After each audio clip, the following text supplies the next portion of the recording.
Hi, y'all. This is Genevieve. I realized a few weeks ago that when I'm going from Civitavecchia in Italy to Tampa in Florida, then I'm roughly mirroring what many of the slave ships in the 16th, 17th, and 18th century did. They would go from Northern Africa, and Italy is right above Northern Africa, and they would go to places like South Carolina, and Georgia. And so this is a rough mirror of it, not an exact. And of course, it's not a mirror in the accommodations at all. I mean, I have a gorgeous balcony and I have people cleaning my cabin and things like that. However, the water and that passage is very similar. So as I'm thinking about that, and I'm on this ship that literally is moving up and down while I'm on it, that I have to grab onto banisters to keep from falling over. I literally was bending over today and we hit a wave and I almost fell down like a couple of times.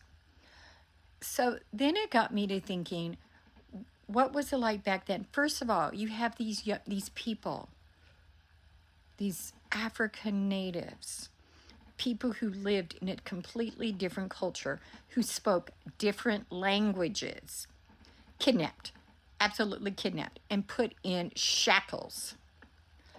And then they were in the belly of the ship, which does feel less movement than the upper decks, but it doesn't matter because they weren't really big ships anyway. So it was all just movement. And then you're feeling these roller coaster waves. Some of them get seasick. You have to go potty because they don't have running water or bathrooms back in the day. And there's maybe hundreds of people on there.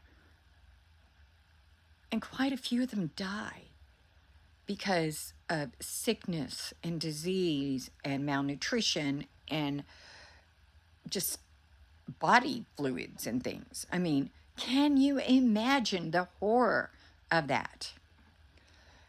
I know that I'm really good and don't get seasick, but there are many, many, many, many people who do. Most of my kids do. I'm like the exception to the rule.